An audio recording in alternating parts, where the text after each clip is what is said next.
Now, before I start this video, let me just say this. Sig Sauer really missed the mark with the name of this gun. I mean, look at it. Seriously, take a good, long look. What kind of name is Reserve Collection for a gun that looks this damn good? It's like calling a Ferrari 812 Superfast the efficient car. This gun should have been called the Active Galactic Nuclei, not Reserve Collection. Sounds like it was named by a librarian. All right, hopping off my soapbox now. Now, I know it's cliche to say that pictures or videos don't do this gun justice, but trust me, they really don't. In fact, certain pictures actually make this gun look, well, kind of ugly. But once you get this gun in your hands, it's kind of mesmerizing to look at. This thing is a work of art. No, it's not Michelangelo Sistine Chapel work of art. More like SR-71 work of art. The precision of its function is so good it qualifies as art. Let's start with the grips. Honestly, this might be one of the most ergonomic feeling guns I've ever had the pleasure of handling. And it's not just me. Everyone who's held this gun has the same reaction. Damn, this grip feels good. Now, I know I opened this video ranting about how good this gun looks, but I've got to be honest. The grip texture kind of looks like Sig raided a solar panel farm and decided to slap pieces of the panels onto the grips. I know that doesn't paint the most flattering picture, but trust me, in person, it works, both visually and physically.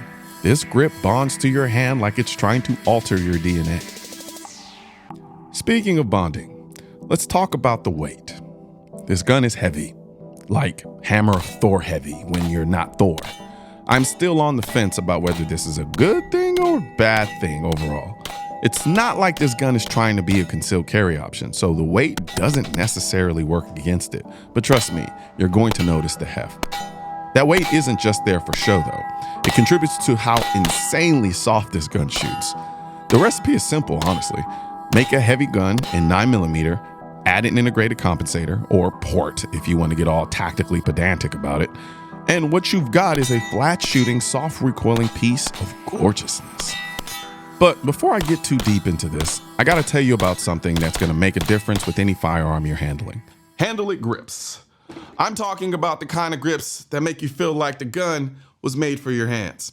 These guys make some of the best quality, most affordable gun grip enhancements out there, and they're laser cut to perfection. Whether you're into an aggressive stipple feel with their Edge series, or you prefer something a little bit more cushy like their Elite series, Handle Grip has you covered. And the best part? You can slap these grips on in minutes. No need for any permanent alterations. Plus, they've got designs for just about every make and model you can think of. Trust me, once you try them, you'll wonder why you didn't do it sooner. And if you're looking for a little entertainment, hit them up on Instagram. They've got some wild content on there. All right, back to the Sig. Now, you'd expect the weight of this gun to make this gun a lazy shooter, something slow and deliberate. Well, that's where this gun surprises you. It's actually faster than you think, but the weight does make itself known when you're transitioning between targets. It's like trying to swing a sledgehammer through molasses. There's just a little extra effort required. However, when you're dealing with just one target, this thing runs like Noah Lyles ran to that wheelchair. Too soon? One of the other aspects of this gun from an ergonomic perspective is you have all these little whiz-bang gadgetry, like this little brace pedal right here. This brace pedal, I'm not really sure how I feel about it. It gives me the impression that yes, I can keep the recoil down, but I also feel like I always have to use it. I'm so used to shooting without it that sometimes I'm like, do I really need it there? But then there's part of me that's like, I don't want to take it off. I kind of like it. It makes me feel like I'm doing something. And then of course the safety. Engaging and disengaging the safety kind of have a dualistic personality. Engaging the safety is a little cumbersome, and it might be because I have little short thumbs, shortest thumbs, or however you want to call it. Disengaging the safety, which I think is more important, is actually incredibly easy. But I will say, whether you're engaging it or disengaging it, it's actually really satisfying. Now, I do have a gripe about this gun. The mounting system for a red dot is awesome, but it's also kind of annoying. When you remove the plate to add your red dot, you're also removing the rear sight. This leaves these unsightly holes in the back of the slide. You can put a rear sight in this space that co-witness with the red dot, but of course, it's proprietary, so you have to order it from Sig. It's not a deal breaker, but it's definitely one of those little things that gets under your skin. A little.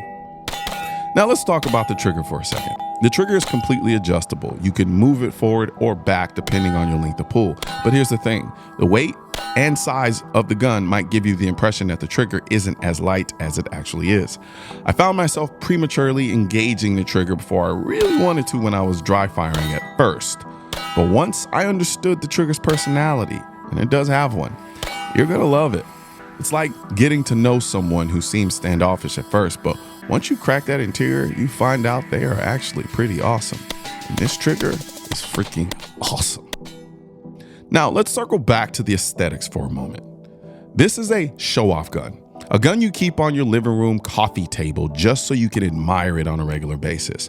The fact that it's a phenomenal shooter with incredible ergonomics also seems kind of like added value compared to its appearance and presence, which is saying a lot. Actually, it's saying a shit ton. This gun is part of Sig's Reserve Collection, which is basically their way of saying, yeah, we made this one for the collectors out there. The high polished DLC finish, the GridLOK grips, and the overall design scream, I'm expensive, and it is. With only about 1,000 of these being made, it's definitely a limited edition. And at around $2,800, it's priced like one too. But hey, you're getting a lot of bang for your buck here. Pun fully intended. This gun feels special before you ever shoot it. And then when you do shoot it, the way it shoots just adds to that feeling even more. So, is the Sig Reserve Collection P226-XFive worth it? If you're a fan of the P226 platform and you've got a soft spot for luxury combined with performance, this might just be your dream gun. Sure, it's heavy and the red dot mounting system has its quirks, but the combination of aesthetics, ergonomics, and sheer shooting pleasure makes it a standout. It's like driving a supercar. Yes, it's expensive, but once you've experienced it, you'll understand why.